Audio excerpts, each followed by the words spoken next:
FTP நேயர்களுக்கு வணக்கம். 2026 தேர்தலுக்கான மாவட்ட வாரியான கள நிலவரங்களை நாம் தொடர்ந்து பார்த்து வருகிறோம். அந்த வரிசையில் இப்பொழுது நாம் பார்க்க இருக்கும் மாவட்டமானது கள்ளக்குறிச்சி மாவட்டம். இந்த மாவட்டத்தில் வெற்றி வாய்ப்பு, சாதகம் இதை பற்றி பேச நம்மோடு வம்சி அவர்கள் இணைந்திருக்கிறார். வணக்கம். சதீஷ். கள்ளக்குறிச்சி மாவட்டத்தில் எவ்வாறு கள நிலவரம் இருக்கிறது உங்களுடைய?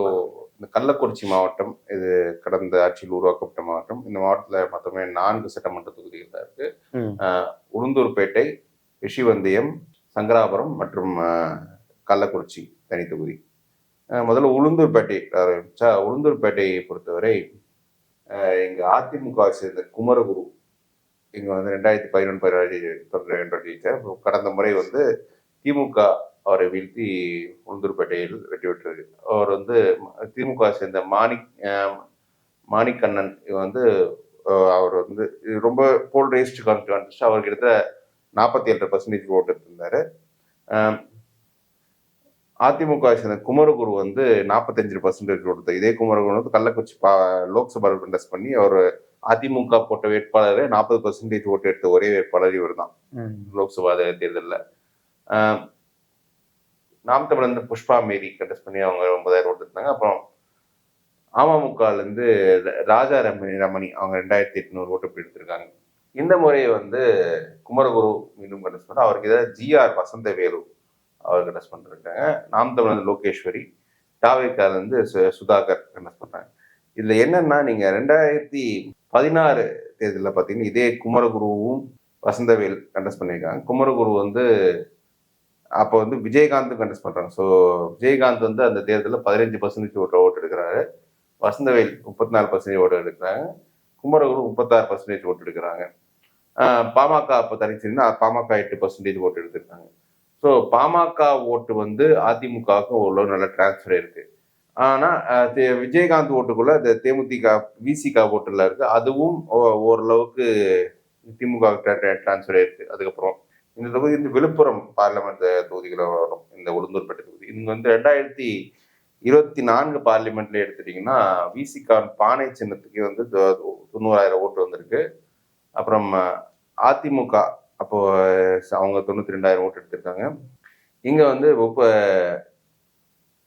பாமக 30,000 ஓட்டு எடுத்திருக்காங்க. ஸோ இங்க வந்து அதிமுகவுக்கும் நல்லாவே ஒரு க்ளவுட்ல தொகுதி தான். இந்த தொகுதியோட காஸ்ட் பிரேக்கப்ஸ் எப்படி எடுத்து பார்த்தோம்னா, இங்க வந்து வன்னியர் 35% இருக்காங்க, உடையார் 28% இருக்காங்க, முதலியார் 10% இருக்காங்க, ரெட்டியார் 6%, நாயுடு 6%. ஸோ இந்த ஐஜேகேவும் இவங்களும் வாசன் இருக்கிறதோ இந்த கட்சி இங்க இருக்கிறது பெரிய பெனிஃபிட் தான்.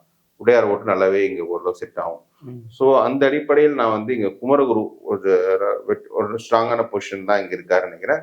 அதோ நான் வந்து வசந்தவேலும் நல்ல ஃபைட் கொடுக்கும் வாய்ப்பு இருக்கு. பட் குமரகுரு வந்து இங்க நல்ல ஸ்ட்ராங் பொசிஷன் தான் அங்க இருக்காரு இந்த தொகுதியை பொறுத்த வரைக்கும். ரிஷிவந்தியம் தொகுதியை பொறுத்து கடந்த 2 முறை திமுக வெற்றி பெற்ற தொகுதி. திமுக சேர்ந்த வசந்தம் கார்த்திகேயன் தான் இங்க வெற்றி பெற்றிருக்கார். 2021 எங்க வசந்தம் கார்த்திகேயன் வந்து 53% ஓட்டு எடுத்திருக்காரு. அவர் எடுத்து அதிமுக வந்து 33% தான் ஓட்டு எடுத்திருக்காங்க. 10% கொடுத்தோம். இப்போ நாம் தமிழர் அவங்களுக்கு ஒரு 12,000 ஓட்டு இருக்கு. அமமுக 10,000 ஓட்டு எடுத்திருக்காங்க.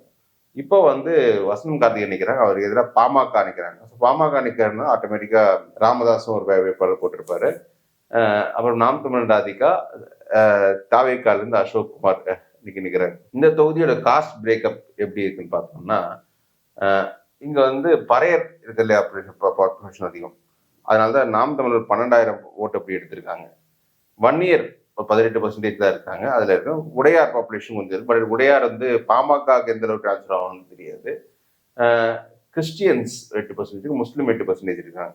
ஸோ இது எனக்கு தெரிஞ்சு வசந்தம் கார்த்திகேயன் ஒரு நல்ல கேண்டிடேட் தான். அவர் 2016 இங்க வெற்றி பெறும் போது கூட அவர் கிட்டத்தட்ட 47% ஓட்டு எடுத்திருக்காரு. ஸோ நல்ல ஒரு ஹெல்தி ஓட்டு, எல்லா செக்ஷன்ஸ்லும் கொஞ்சம் நல்ல செல்வாக்கு இருக்கிறதால பாமக எதிராக அவர் கம்ஃபர்டபுளா இங்க வெற்றி பெற்றுவார் தான் நான் ஃபீல் பண்றேன் இந்த தொகுதியை பொறுத்த வரைக்கும்.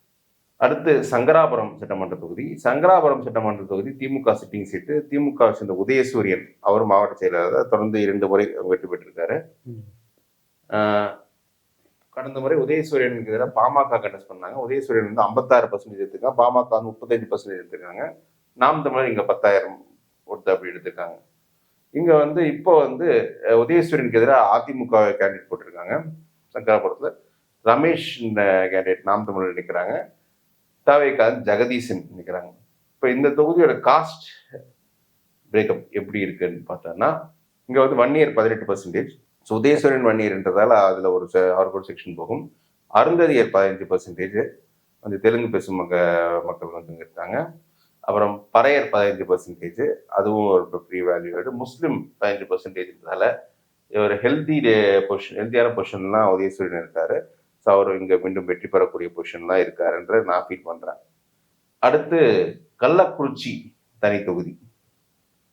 கள்ளக்குறிச்சி தனி தொகுதியை பொறுத்து இது ட்ரெடிஷ்னலாகவே ஒரு ஏடிஎம்கே ஸ்ட்ராங்காக இருந்தது. கடந்த 3 தேர்தலும் ஏடிஎம்கே வெற்றி பெற்ற தொகுதி. 3 தேர்தலும் வேறு வேட்பாளர் போட்டு வெற்றி பெற்றிருக்காங்க.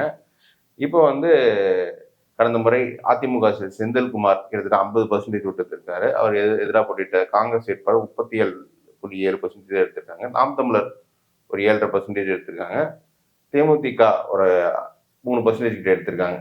இந்த முறை இந்த தொகுதியில் அதிமுக மீண்டும் ராஜீவ் காந்தின்ற ஒரு வேட்பாளர் கண்டஸ்ட் பண்றாங்க. அதாவது ஒவ்வொரு முறையும் வெவ்வேறு வேட்பாளர், இப்போ ராஜீவ் காந்தி கண்டஸ்ட் பண்றாங்க.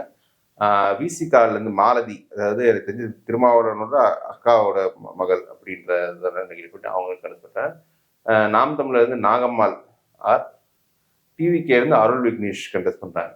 இந்த தொகுதியோட காஸ்ட் பிரேக்கப் எடுத்து பார்த்தோம்னா, இங்க வந்து 1 இயர் 25%, பழைய 24%, உடையார் 18%, முதலியார் 15%, முஸ்லிம் 5%.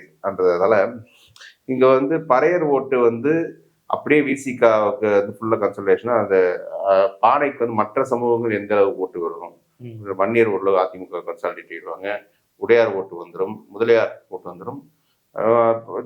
நான் விசிகாக்கு முஸ்லீம் ஓட்டு கொஞ்சம் வந்தாலும் பட் இன்சபிஷியன்டா இருக்கும். ஸோ இந்த தொகுதியை பொறுத்து அதிமுக இங்க கம்ஃபர்டபுளா வெற்றி பெறக்கூடிய பொசிஷன்லாம் இந்த தொகுதியில இருக்காங்கன்னு நான் சொல்றேன்.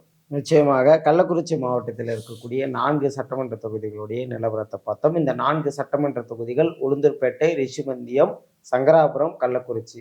இதுல உளுந்தூர்பேட்டை அதிமுக வெற்றி பெறக்கூடிய தொகுதியாகவும், ரிஷிவந்தியம் திமுக, சங்கராபுரம் திமுக, கள்ளக்குறிச்சி அதிமுக வெற்றி பெறக்கூடிய தொகுதியாக சொல்லியிருக்கீங்க.